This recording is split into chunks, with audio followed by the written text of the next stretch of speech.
से जाओ, जा करके पता लगाओ। आज वृंदावन के लोगों ने इस वर्ष मेरी पूजा नहीं की। जो हर वर्ष मेरी पूजा करते थे, मुझे भेंट देते थे, वह मुझे दिया नहीं इस बार। आज इंद्र के दूत आए, आकर के देखा कि वहां पर इंद्र के स्थान पर आज गोवर्धन भगवान की पूजा हो रही है।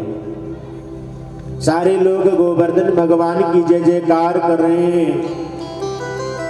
सारे लोग भगवान गोवर्धन के नाम का कीर्तन कर रहे हैं। जाकर के कहा, इंद्र, हे देवताओं के राजा, हे स्वर्गाधिपति, अब आप अपनी पूजा और अर्चना देखने के लिए भूल जाओ। अब वृंदावन के लोगों ने आपका अपनी लिस्ट से नाम काट दिया है। अब आपकी पूजा छोड़ करके उन्होंने गोवर्धन भगवान की पूजा अर्चना करना प्रारंभ कर दिया है। इतना सुनना था कि आज इंद्र को क्रोध आ गया, गुस्सा आ गया। संसार का, प्रकृति का नियम है, मनुष्य हर एक काम, हर एक दुख सहन कर सकता है, लेकिन अपना अपमान कभी भी सहन नहीं कर सकता। और वो भी अगर पूजा की बात आ जाए फिर कहना ही क्या है। इंद्र ने कहा, मेरे गले में इतनी मालाएं पड़ती थी, सारे लोग जय जयकार करते थे, आज तो सारा मामला ही गड़बड़ हो गया। आज अपने मूंगों को बुलाया, जो सांवर्तक नाम के मेघ थे बादल, जाओ इतनी तेजी से बारिश करो, मूसलाधार बारिश करना कि धरती से वृंदावन नाम का नामो निशान ही मिट जाए। कभी भी दुनिया याद करे तो कहे कि इंद्र का अनादर करने का फल हमें क्या मिला था कि पूरा वृंदावन ही रसातल में चला गया। सांवर्तक नाम के मेघ आए, वह मूसलाधार बारिश करना प्रारंभ कर दिया। आज पूरे वृंदावन में बाढ़ ही बाढ़ आ गई। सारे गोपबाल, गोपियां डर गई, परेशान होकर के कन्हैया की शरण में, गोविंद, हे दीनों की नाथ, हे कृपा के सागर, कृपा करने वाले, हमने आपसे पहले ही कहा था अगर इंद्र का हमने पूजन नहीं किया ना तो इंद्र नाराज हो जाएंगे, इंद्र गुस्सा कर जाएंगे। आज इंद्र का क्रोध देखो, मूसलाधार बारिश हो रही है। अब हम तो डूब करके ही मरना पड़ेगा, प्राण छोड़ने की सिवा अब कुछ भी दिखाई नहीं दे रहा है। भगवान ने कहा, घबराओ मत, चिंता मत करो। हम जिनकी पूजा करते हैं, जिनकी अर्चना करते हैं, हम जिनका नाम लेते हैं, वह ईश्वर, वह परमात्मा, वह हमारे आराध्य देव हमारी रक्षा जरूर करेंगे। वो हमारे अंग संग में है, हमारे हर क्षण हल पर हमारे साथ में ही है। इस कारण हमें गोवर्धन भगवान की ही शरण में चलना चाहिए। आज गोपियों ने, गोप बालों ने रथ के ऊपर, बैलगाड़ियों के ऊपर नाना प्रकार की सामग्री को रख लिया। सामग्री को रख करके आज गोवर्धन भगवान के पास में पहुंचे। भगवान श्री कृष्ण ने कहा, देखो हे गोप वालों, भगवान से, गोविंद से प्रार्थना करो कि प्रभु मैं आपको छतरी बनाना चाहता हूँ, छाता की तरह उठाना चाहता हूँ, मैं बारिश से अपना बचाव करना चाहता हूँ, आप उठ जाओ। सभी गोप बालों ने कहा, रे कन्हैया आप कैसी बात करते हैं, ये 7 कोस के गोवर्धन को कौन उठाएगा? ये कोई छतरी नहीं जो उठाएंगे और तान लेंगे। भगवान द्वारकाधीश ने, कृष्ण कन्हैया ने कहा, गोप वालों घबराओ मत, अगर आप सच्चे हृदय से प्रार्थना करोगे तो भगवान प्रसन्न होकर के ऑटोमेटिक उठ जाएंगे, हमारे देवता सहायता करेंगे। इस कारण आज गोवर्धन भगवान से सभी लोगों ने प्रार्थना की, निवेदन किया, और निवेदन करने के कारण आज सभी ने हाथ लगाया थोड़ा थोड़ा। भगवान श्री कृष्ण ने सभी के देखते ही खेल में गोवर्धन भगवान को उठा लिया और छतरी की तरह अपनी अंगुली के ऊपर 7 दिन तक उठाए रखा। 7 दिन 7 रात्रि तक इंद्र भगवान ने मूसलाधार बारिश की। भगवान श्री कृष्ण ने सप्त ऋषियों को बुलाया, कहते प्रभु आओ, ये संसार में जितना ही जल बारिश हो सारा आचमन करके पी जाओ। क्योंकि दुर्वासा ऋषि जैसे अनेक संत हुए जिन्होंने समुद्र को ही अपने उदर में ही समा लिया था। इस कारण आज भगवान की प्रार्थना से नंद बाबा ने कहा, देखो गोप बालों, मेरे कन्हैया ने आज 7 दिन से ये पर्वत को, पहाड़ को, गोवर्धन को उठा करके रखा है। मेरा बेटा थक गया होगा, थकने के कारण ये कहीं ऐसा ना हो बीमार पड़ जाए। अब थोड़ी सी सहायता आप लोग भी करो ताकि मेरा बेटा थोड़ा सा आराम कर ले। सभी गोप बालों ने, कन्हैया, अरे कन्हैया अपनी उंगली नीचे कर लो। अब हम लोग देखो डंडे लगाए हुए हैं, हमने गोवर्धन को रोक लिया है, अब आप आराम कर लो। भगवान ने कहा पक्की बात है? कहते हाँ पक्की बात है। अरे कहीं ऐसा तो नहीं डर जाओ, आपकी शक्ति ना हो। सभी गोप बालों ने कहा, अरे कन्हैया तुम क्या सोचते हो, आपने अकेले गोवर्धन को उठाया है? अरे हम सभी ने मिलकर के गोवर्धन को उठाया है। भगवान ने कहा अच्छा, तो फिर गोवर्धन भगवान को रोको, मैं उंगली हटाने जा रहा हूं। जरा सी उंगली नीचे की, भगवान ने आज वहां पर सभी के लाठी डंडे तड़ातड़ टूटने लगे। सभी गोपबाल ने कहा कन्हैया बचाओ बचाओ। भगवान ने फिर पुनः अपनी उंगली लगा ली।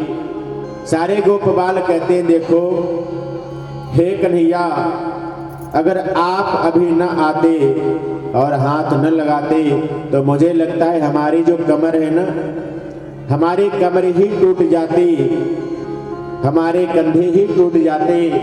इस इतने बड़े गोवर्धन को कौन धारण करता? भगवान ने कहा कोई घबराने वाली बात नहीं है, बाहर निकल करके देखो भगवान सूर्य निकलने वाले हैं।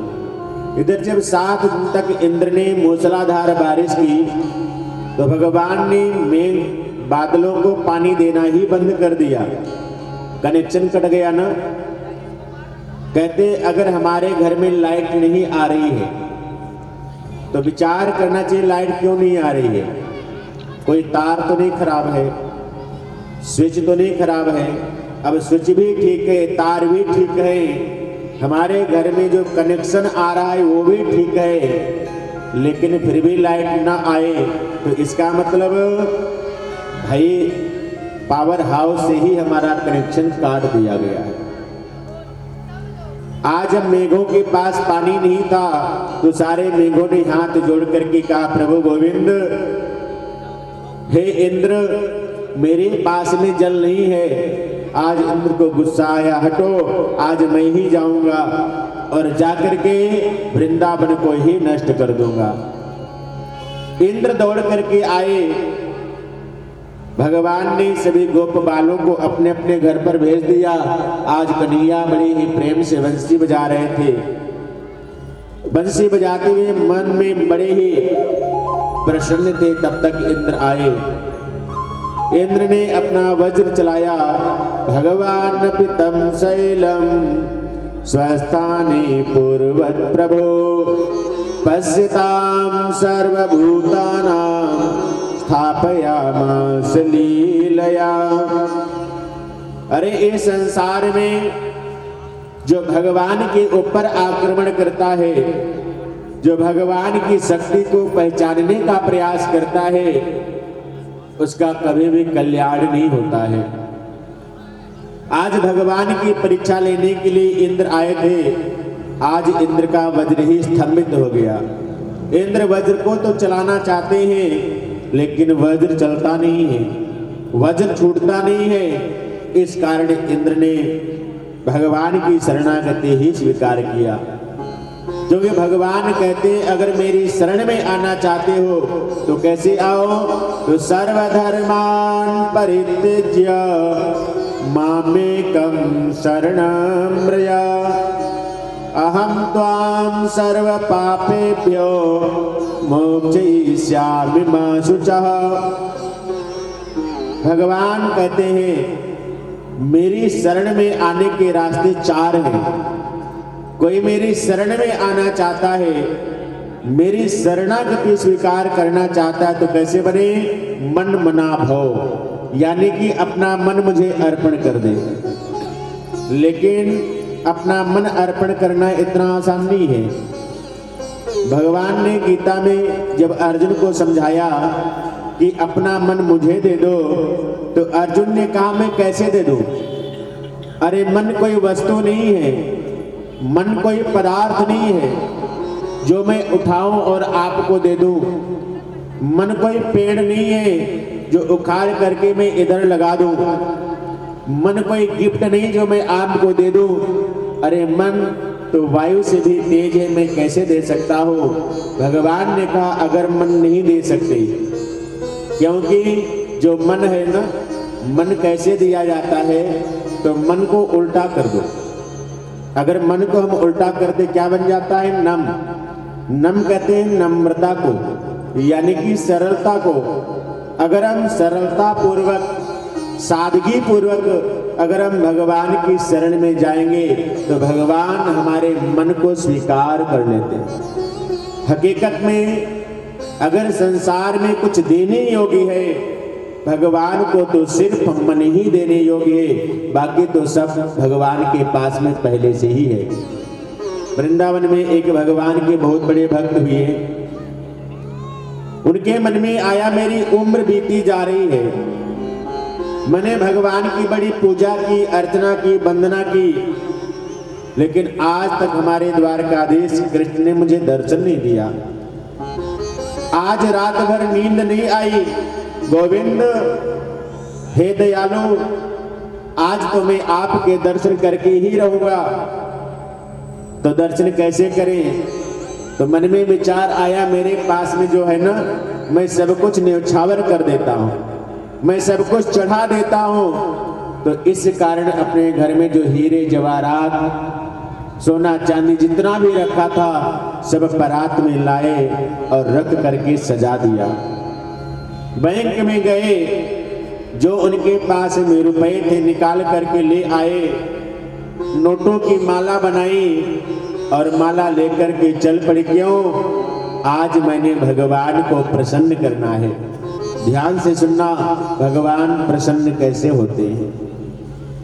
भक्त ने अपने सर के ऊपर सोने से लदी हुई परात को रखा, हाथों में बंडल माला के बने हुए हैं, उसमें नोट हैं। अब रास्ते भर सोचते जा रहे हैं, आज जैसे मैं अपना खजाना मैं भगवान के सामने प्रकट करूंगा, रखूंगा, भगवान मूर्ति से प्रकट हो जाएंगे, मुझे दर्शन देंगे। मन में ध्यान भी कर रहे हैं, मन में जगदीश्वर का चिंतन भी कर रहे हैं और मन में भगवान से मिलने की लालसा भी तीव्र है। और कहते अगर मिलने की लालसा तीव्र हो जाए ना तो भगवान भी सहायता करते हैं, भगवान भी कृपा करते हैं कि मेरे से मिलन किस प्रकार से हो सकता। अब भक्त पैदल ही चले। आज जो रास्ता बड़ा लंबा था वह भगवान की याद में पता ही नहीं लगा कितनी जल्दी पूरा हो गया। जैसे ही गोविंद के सामने पहुंचे, आज भक्त ने सबसे पहले क्या उतारा? कहते सबसे कीमती अगर कुछ है संसार में तो रत्न है, हीरे हैं, जवाहरात हैं, सोना चांदी है। तो उन्होंने कहा आज मैं इसे ही स्वीकार करता हूँ, इसे ही मैं आपको अर्पण करता हूँ। तो जैसे ही भगवान के चरणों में रत्नों को चढ़ाना प्रारंभ कर दिया, भगवान की मूर्ति से आवाज आई, रत्ना करोस्ति सदनम गृहिणी च पद्मा किं देयमस्ति भवते जगदीश्वराय। रत्ना करोस्त सदनम, सदनम कहते हैं घर को। अरे भक्त, आप रत्नों से मुझे प्रसन्न करना चाहते हैं, आप रत्नों से मुझे खरीदना चाहते हैं। अरे विचार करो, कोई करोड़पति हो व्यक्ति, व्यापारी हो, और कोई व्यक्ति 10 का नोट लेकर के जाए, बाबूजी मैं आपको इनाम देने के लिए लाया हूँ, ये आपके लिए इनाम है। तो जिसके पास करोड़ों रुपए हैं वो 10 रुपए के नोट से प्रसन्न होने वाला नहीं है। वो क्या कहेगा, जाओ जाओ ले जाओ इसको, अपने पास में ही रख लो, मुझे इनाम की जरूरत नहीं है। भगवान कहते हैं, रे भक्त, आप रत्न लाए हो, हीरे लाए हो, जवाहरात लेकर आए हो, लेकिन हीरे मोती सबसे ज्यादा सागर से, समुद्र से ही निकलते हैं। और मेरा निवास कहाँ है? क्षीर सागर में।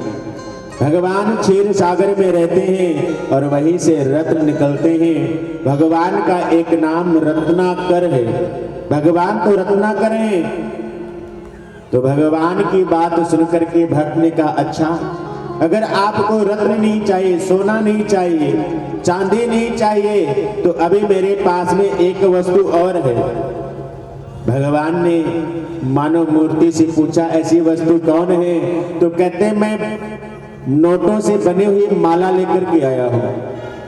भगवान ने कहा, जिस लक्ष्मी को आप चढ़ाना चाहते हो ना, ये लक्ष्मी तो साक्षात मेरी धर्म पत्नी है, ये पूरे संसार का भरण पोषण करती है, इस कारण मुझे लक्ष्मी की जरूरत नहीं है। भक्त व्याकुल हो गया, रोने लगा, छटपटाने लगा, बारंबार निवेदन करता, गोविंद अब तो मेरे पास में कुछ है ही नहीं, क्या दूं, क्या चढ़ाऊं, क्या अर्पण कर दूं जो आप प्रसन्न हो जाओगे। मैं तो आपकी सांवरी सूरत का दर्शन करना चाहता हूं, मैं तो आपके रूप को जी भर की आंखों के द्वारा देखना चाहता हूं। गोविंद एक बार जीते जी अपनी सूरत के दर्शन तो करा दो, नहीं तो सारी दुनिया कहेगी अरे बड़े भक्त बनते थे, सारा जीवन माला लेकर के जपते रहे, घुमाते रहे, भगवान मिला? कभी नहीं मिला। सारी दुनिया हंसेगी, हंसी का पात्र बनूंगा। नारायण दर्शन दे दो, नारायण दर्शन दे दो। जब भक्त ने बहुत परेशान होकर के प्रार्थना की तो भगवान कहते, दर्शन जरूर दूंगा, लेकिन कुछ अर्पण तो करो। भक्त ने पूछा कि क्या दूं जो आपके पास में ना हो? सब कुछ तो आपके पास में है, सब कुछ तो आपने मुझे दिया है, तन मन धन सब कुछ है तेरा, सब कुछ आपका ही है, मेरे पास तो कुछ भी नहीं है। भगवान ने कहा, जो आपके पास में एक है वो मेरे पास में नहीं है। भगवान की बात सुनकर भक्त ने पूछा, ऐसी कौन सी चीज है जो आपके पास नहीं और मेरे पास नहीं? क्या कहा? राधा गृहीत मन से चतुभ्यम दत्तम मया निज मनः त्वदिदं गृहाणा। राधा गृहीत मन से चतुभ्यम। अरे भक्त, जैसे आप मेरा भजन करते हो ना, जैसे आप मेरा चिंतन करते हो, ऐसे मैं भी अपने भक्तों का ध्यान करता हूँ, मैं अपने भक्तों का चिंतन करता हूँ।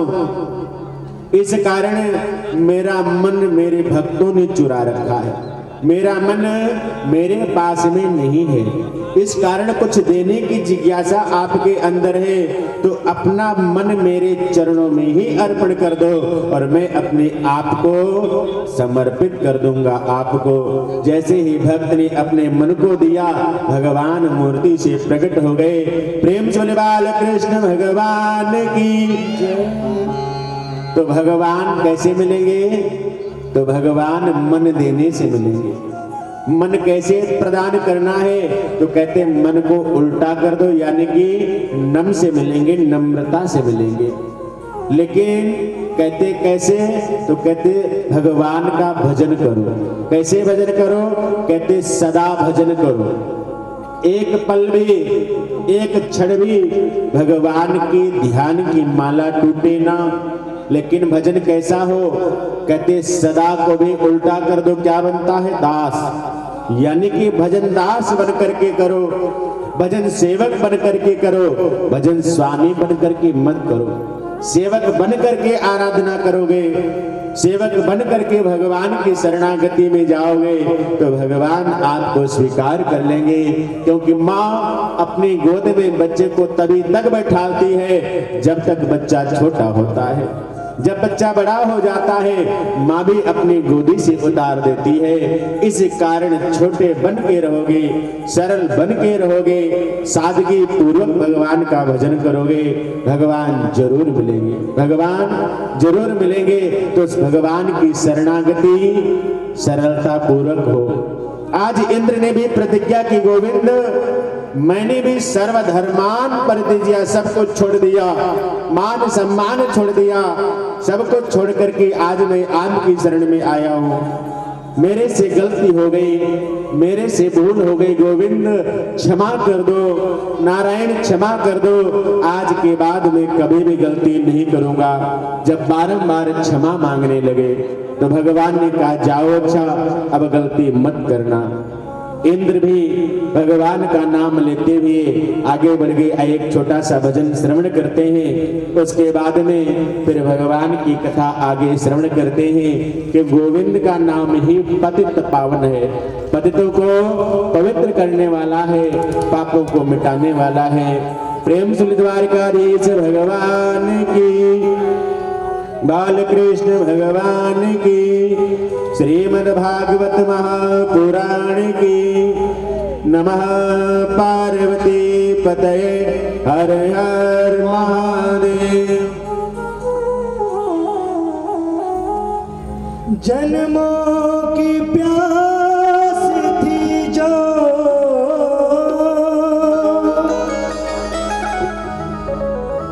जन्मों की प्यास थी जो, मैं संपन्न हो गया तेरी शरण में आके, मैं धन्य हो गया तेरी शरण में आके, मैं धन्य हो गया तेरी शरण में आके, मैं धन्य